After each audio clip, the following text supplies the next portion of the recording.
Why, hello there, ladies and gentlemen, and all of our friends.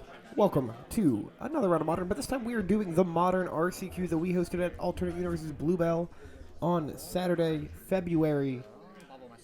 I don't forget the date. Time. It's March now. Time has passed. It was at the end of February. It was last Saturday of February. We had 69 players, very nice, for this event. Originally we had 70, but one of them dropped out to help our judge, as he was also a judge. It was a beautiful thing by him. This is round one, so both of these players are obviously 0-0.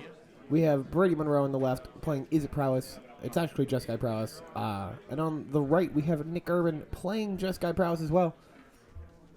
Now, both of these players I've had on camera before. I think both have played. We know Nick has played Prowess on camera before. Prowess is his main thing. He is the aggro mage at our shop. That is like what he does, you know. And then Brady plays a lot of different stuff. Brady this week for locals decided to play Prisantron. He won a 20k of Prisantron. He's a very good player. He just likes to play different decks sometimes. Now, if you don't know what the Prowess mechanic does, shame on you. That mechanic is cool, but not actually shame because we're here to talk to you about the things and stuff that we like. So, Prowess is a thing that exists on creatures. Then it says when you cast a non-creature spell, you put a this creature gets +1/+1 until the end of the turn. You can trigger a bunch of times. Notable Prowess creatures are Monastery Swiftspear, Soulscar Mage, Stormwing Entity, though I don't think anyone plays that one anymore, and I kind of miss the Thunder Chicken. I'm not gonna lie to you. Alright, Nick playing a Monastery Swiftspear, affectionately referred to as Taylor Swiftspear in the shop. Coming in for 1 point of damage. Now this is going to be interesting, because usually when you play Prowess against any decks, really, you try to Unga Bunga as much as you can. You try to get all your damage in quickly, get the games over fast. However, in the mirror, it kind of works out to being a little bit of a tempo mirror, where you just kind of control as much as you can. You kill their creatures, you hold your interaction spells for their stuff, hopefully run them out of creatures, because they don't play a lot of creatures. Now, both decks do play Underworld Breach, so that does kind of cheat a little bit, where you can just, like, run out all your stuff, draw the Underworld Breach, and go, Breach, bring back stuff. But, for the most part, these players are going to try and play a controlling game plan. No one is going to go super duper, balls to the wall.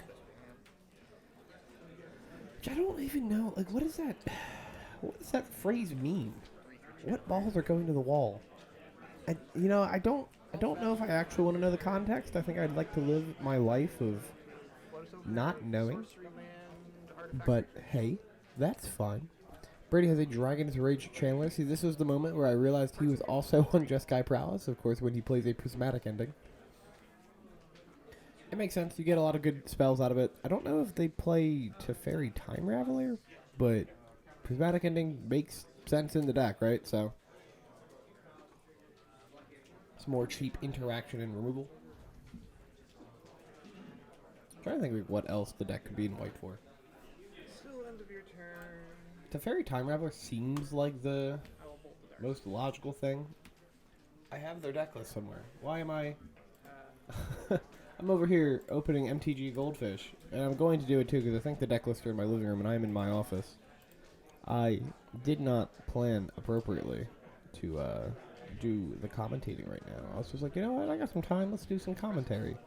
We have 8 rounds of content to bring you. There might be 7. A lot of players. Yes, I see. Is it Prowess on here? I don't see Jeskai Prowess. Oh, there it is. I'm just blind. So typically, it's for Prismatic Ending in the sideboard, and then Wear Tear, and Path to Exile. So, yeah. Brady, playing the Prismatic Endings in the main board, maybe just opting for a slower, more grindier approach to the deck, especially knowing what our local scene is like. There are people who play Amulet Titan. You know, you want to be able to Prismatic Ending those Amulet to 1. Do not give them an opportunity to Microsynth guard into that Amulet. Unfortunately, I don't think anybody top-8 with Amulet. Which is incredibly disheartening. I love that deck. Alright, we have life totals of 14 to 14. Brady's mana base a bit more diverse than Nick's mana base right now. Nick has 2 mountains and a steam vent. Brady has 2 steam vents and a secret hungry.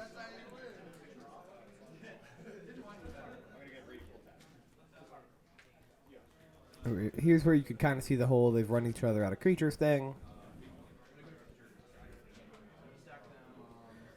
It's kind of similar to how, at least how I play the Delver Mirror in Legacy, where you just hold your stuff, remove theirs, and then you stick a threat. Hopefully it stays around, and then keep doing your thing. Now there is a Dorat, or Sprite Dragon. Pseudo Prowess creature. Whenever you cast a non-creature spell, you put a +1/+1 counter on it. It's a 1/1, 2-mana flyer. Absolutely adore that card. As Expressive Iteration. Arguably, I think still the strongest card in Modern right now. Or maybe not strongest, but best. There's a little bit of a differential between the two. I know about a year ago, I think I was talking about it being either Expressive or Ren and 6, and I think it's just Expressive now. I think that is just the answer. I could very well be wrong, and I'd like to know what your opinions are. Do you think Expressive Iteration is the best card in Modern at the moment? And if not, what do you think it is? Do you think it's Ragavan? Are you one of those people who loathe Ragavan? Alright, is a Dragon 3 Channeler and a Mishra's Bauble going to get a Surveil trigger.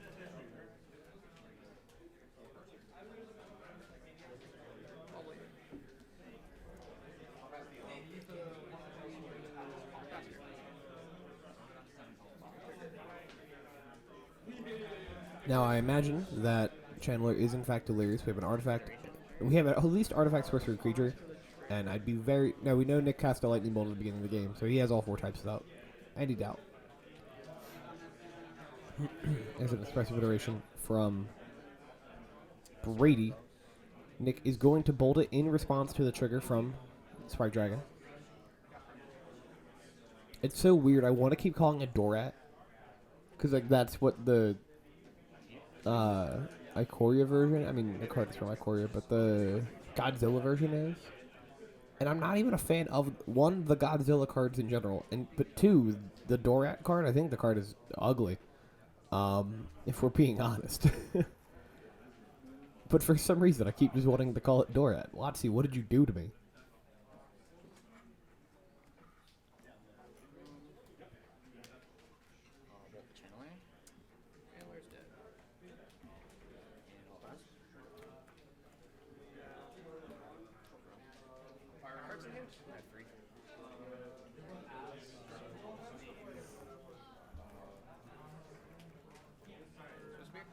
Alright, Swift Spear from Nick. Brady bolted that Dragon's Rage Channeling.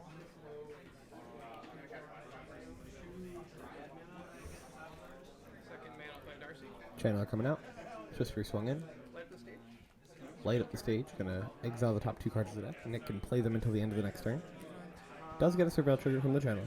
So effectively gets to look at 3 cards if he wants to. Finds Underworld Breach and Unholy Heat. Honestly, 2 fantastic cards to find off the top of the deck here.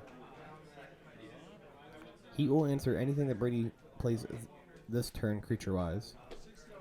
And then Breach can probably just win Nick the game.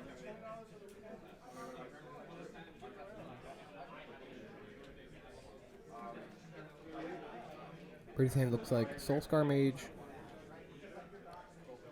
Either, I think it's another Dorat.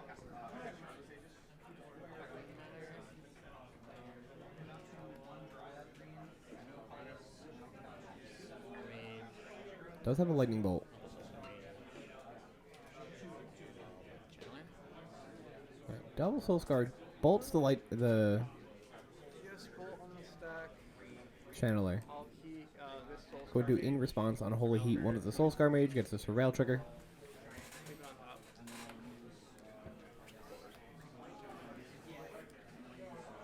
This RCQ, folks, was also a double qualifier, meaning first and second place got an invite to the DreamHack Regional Championship, which I think is in Anaheim, I think it's in California. I don't know why it's so far. Be nice if there was like one in New York, but you know, I'm East Coast, so I'm of course gonna want East Coast events. Makes sense, right?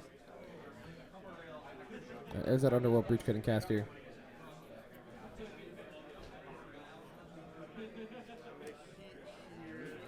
We'll cast on Holy Heat. Brady's just gonna scoop it up, realizing that Nick can just kill him.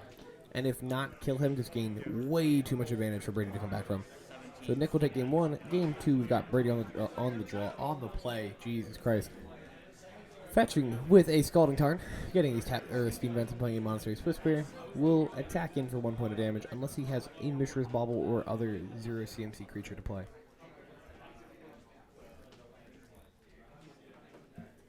Zero CMC spell, not creature.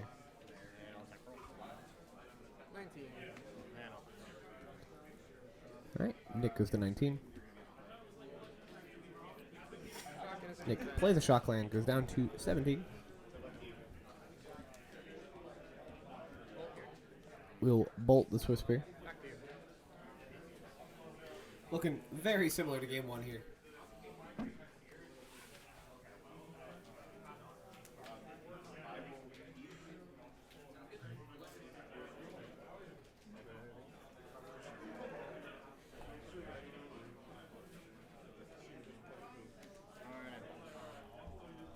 Brady plays a Scalding Tarn, passes the turn. Saturation is a little off on the camera right now. The white balancing is off, I should say.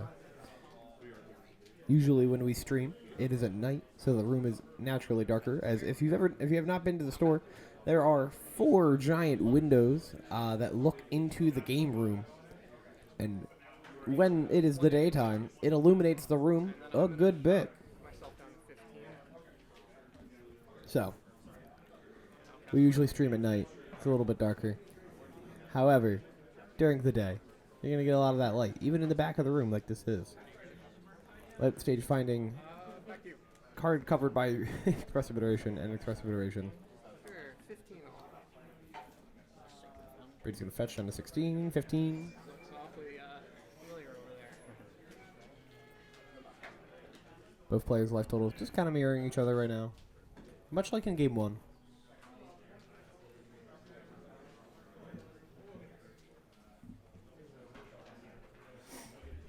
Honestly, RCQ events are always my favorite for us to have at the store.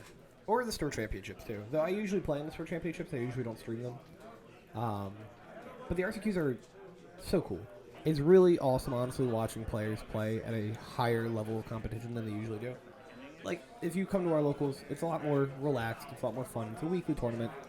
People, like, will help you. Like, you know, if you miss his bauble trigger, they'll remind you sometimes, most of the time. But like a bunch of just like stuff like that, like people just being friendly with each other, and not that the RCQ wasn't friendly, but there's just that extra level of care it seems like that people are putting into the games, and it's just really cool watching higher stakes Magic content or Magic play. Okay, expressive iteration here. We saw a Flusterstorm on Nick's expressive iteration.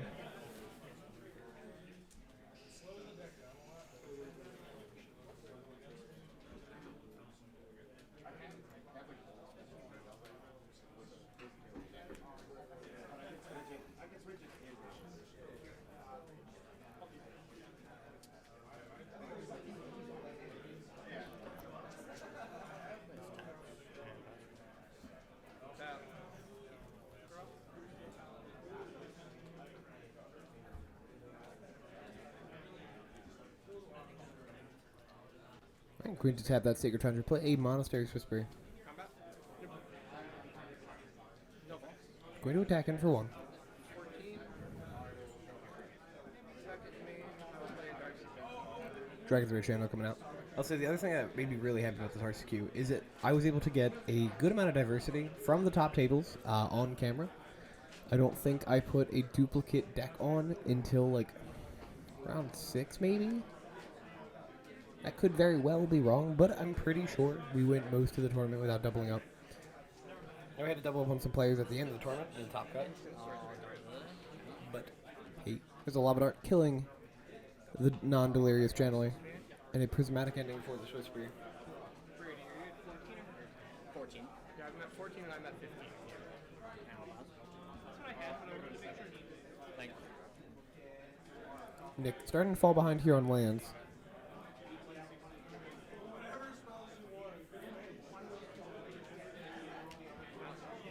Alright, Mountain is the land for turn.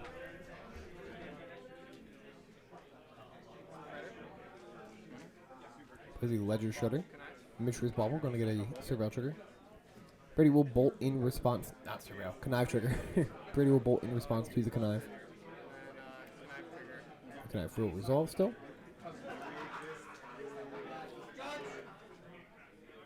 It is always one of the most nerve-wracking experiences. Not nerve-wracking, but it's stressful when you cast your Ledger Shredder and then you cast your Bauble and your opponent, your red player opponent has a mountain open and you're like, don't hold the bolt, don't hold the bolt, don't hold the bolt. Let me resolve my Connive. But boy, when you do, does it feel fantastic.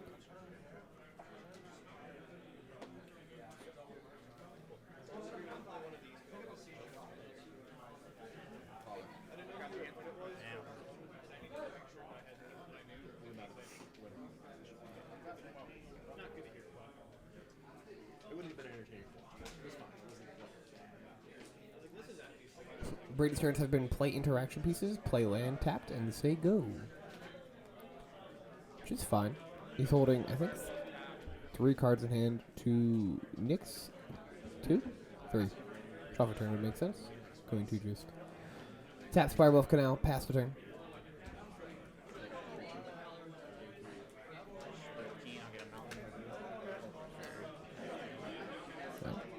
Plays Gigantha.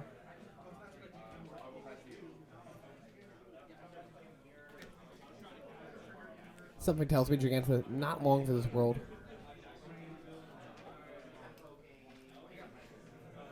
You know, I don't know if I've ever actually cast Gigantha. I think all of the other all of the other companions that I have played with, I have put in my hand and cast, and felt pretty good about it. Laris, Yorion, Kahira, all, Garuda, Lutri. Yeah, I've played most of all of these other ones, at least the good ones, and have not cast Gigantha, I think, ever. I've played Gigantha as my companion, but I've never been motivated to put the elk actually in the deck. Here's an expressive rendition from Nick. Shields are down from Brady, so he'll be able to stick a couple things, or resolve a couple spells at the very least.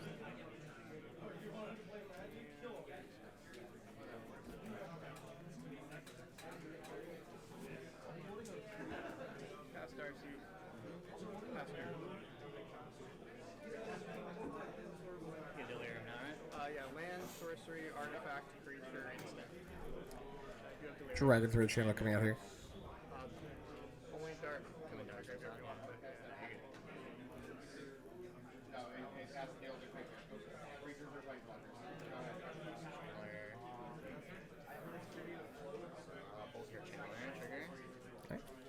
Channeler from Brady, Bolt from Brady, Surveil trigger. Nick's creature will go to the yard. Honestly, one of the greatest things about doing this commentary a week after the event is I don't actually remember how all of the games go. Usually when I do the commentary from our weeklies, I do it 2 days after we stream the local, and I sit there and watch most of the local because I do the life totals and all that jazz. And I remember most of how the games go. Sometimes I'll forget something. But this is definitely a lot more interesting when I don't know exactly what's going on. I think I remember the winners of most of the matches, but I definitely don't remember who wins what games.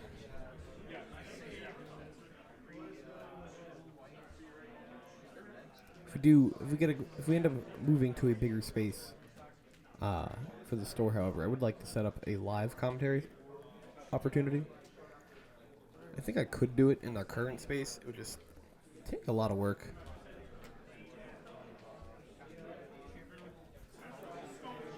All right. Underworld Breach going to play the Dragon Trade Channel. We are value breaching, ladies and gentlemen.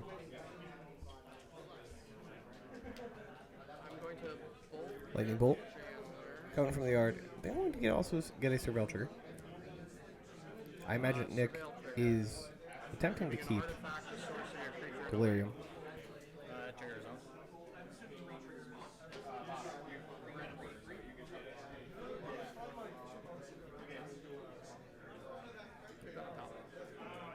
I'll dart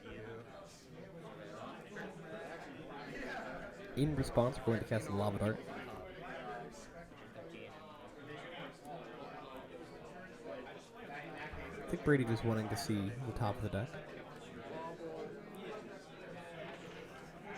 See what the card he wants to keep or not. Surveil, leave it on top. Nick going to do some bobble stuff to try and draw some cards. I'll bobble you.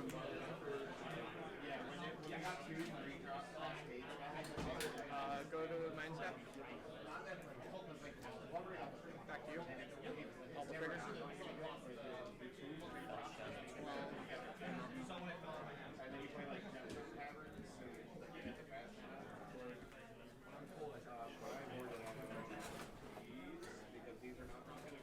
Honestly, one of the wildest value breaches that you can do is with Mishra's Bobble. I have seen people, and I have done personally.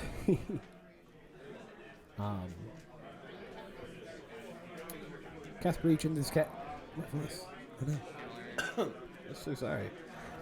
Cast Underworld Breach and then cast Mishra's Bobble from the yard like 4 or 5 times, and just draw a crap ton of cards.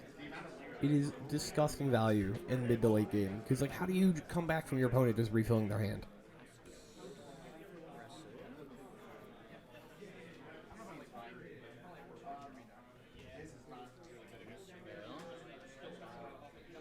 Brady casting iteration from the yard. I wonder if he 3 mana open. No, yeah. 3, 6, 9, 10, 11. Wouldn't be able to get there with the bolts. Well, he'd have to find one more point of damage if he were to just cast all the bolts from the yard. And then cast the Lava Dart. He'd have to find the 4th Lava Dart, which I doubt's going to happen. So the value breach play probably a little bit better here.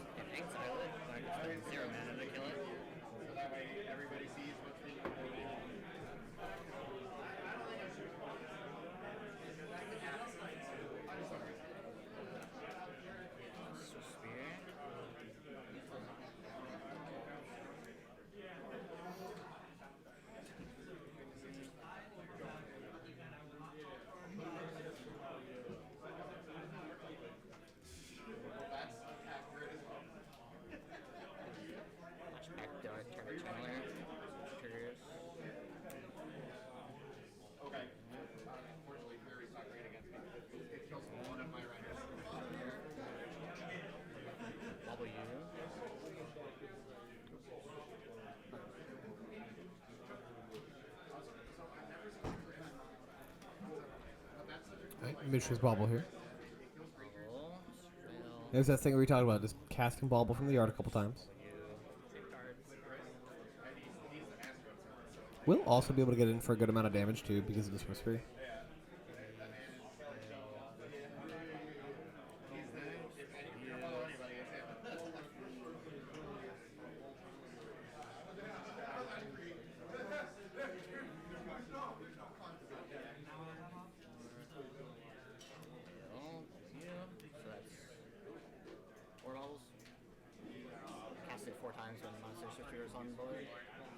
So 5. Since this has 4 Prowess triggers, I cast 1 before this. You cast with Dart. Oh, cast Dart, yeah, 4. Yeah.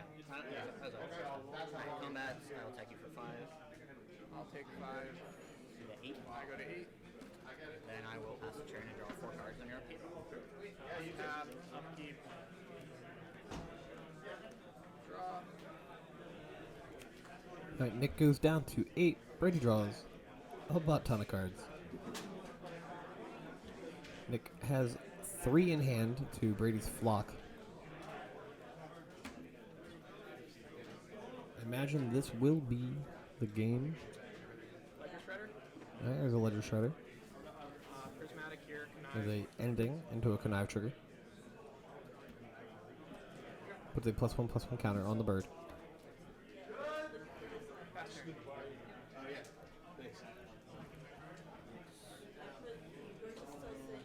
Okay, I'm gonna untap and draw. Six hands and cards. 6 cards in hand for Brady. There's a channeler.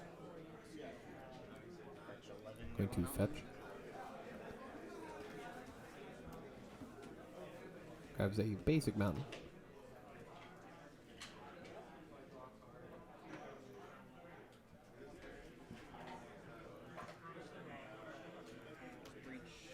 To 2 mana Underworld Breach to Red Trigger. Nick, unfortunately, I think missing his connive here. Alright, Bauble, Surveil. Prismatic Ending. Getting cast from the yard. X equals 2.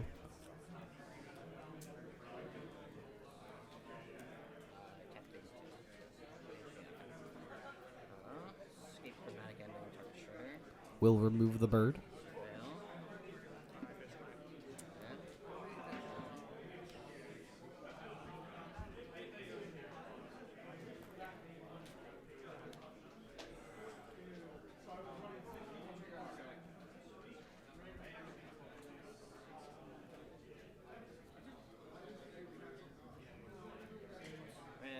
Alright, Bolt being cast from the yard here. Nick going to go down to 5. There are 4 prowess counters on the stack. You have 4 Prowess triggers? I pressed 4. Doesn't look like Brady has Delirium. Because he didn't just attack for 7 with the Channeler and the... Yeah, so 2 bobbles. Combat attack for 6. I guess it doesn't really matter. The Swissers will be lethal anyways. That'll be game 2 going to Brady. We'll be right back in just a second on game 3.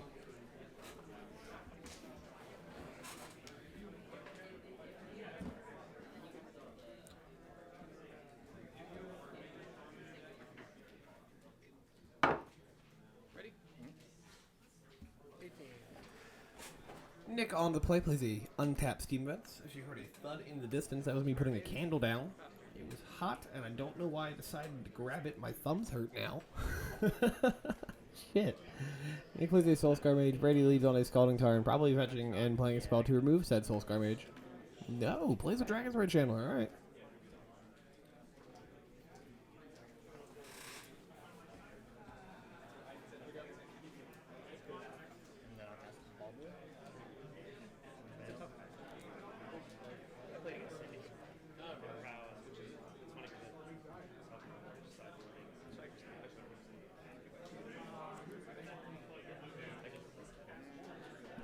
Plays a bubble, surveils a land into the yard, cast or cracks the bubble.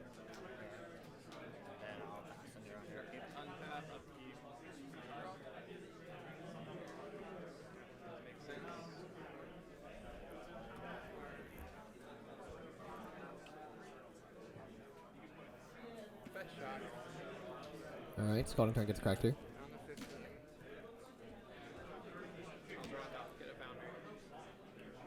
It's a untapped Sacred Foundry.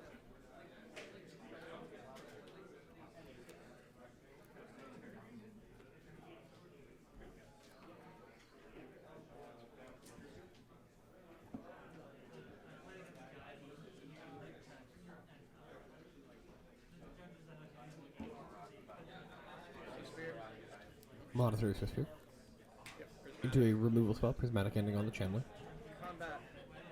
Cracks in for 4 points of damage. Brady will go 13.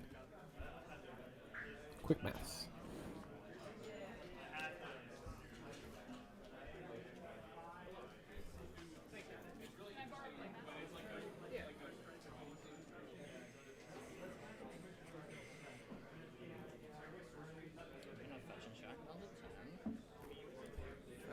Brady cracks Wood of Foothills here.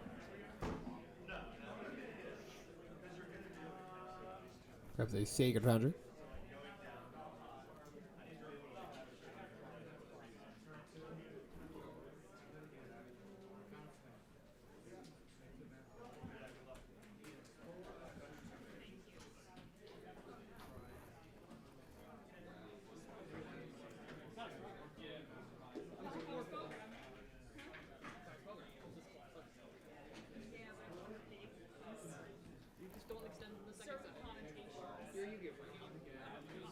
I see 2 Soulscar Mages in Brady's hand, and a Monastery Swiftspear, a Flusterstorm.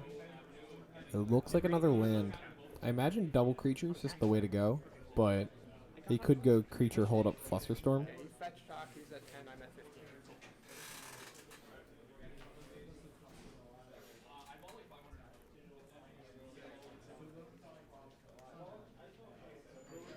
Prismatic Ending might be the 5th card. Alright, goes double creature. Just have to hope Nick's hand isn't double removal spell. There's the iteration.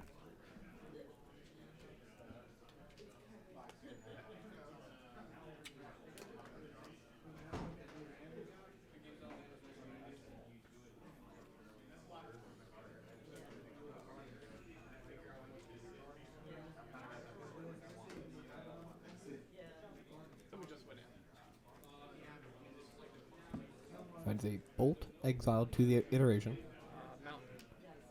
Plays Scalding Tarn, fetches, going to at least 14.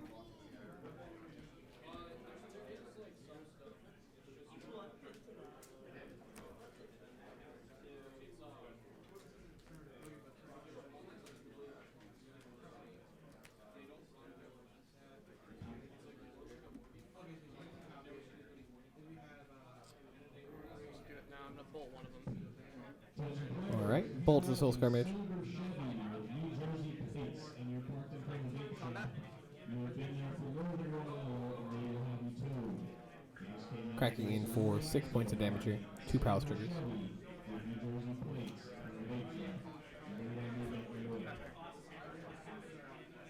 Brady takes the damage down to 4. Left total did not immediately update. I believe I'm not here. Oh, there it is. Okay. So am I just not at the table? Okay, plays another creature. Endings a Soulscar Mage.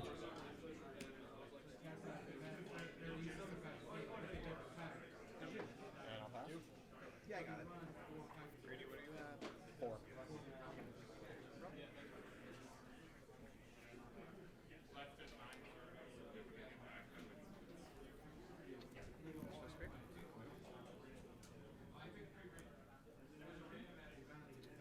Lantern.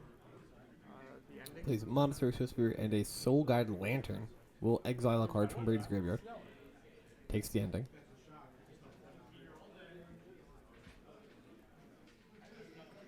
Combat. Yep. Attacks in here for 4 damage. Presenting lethal. Also notably big enough to kill Brady's creatures. And no blocks here? Yeah, no blocks. No effects. 2 down 2. But his will stay around. Brady goes down to 2.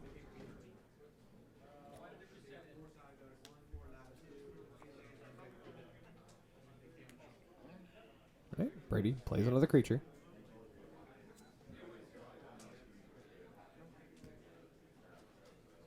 Creature land artifact? Yes.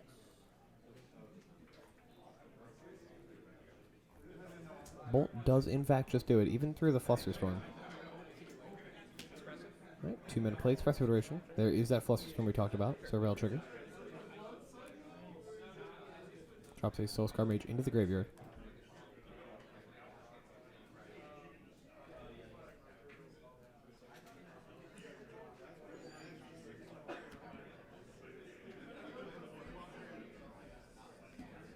Pop the lantern.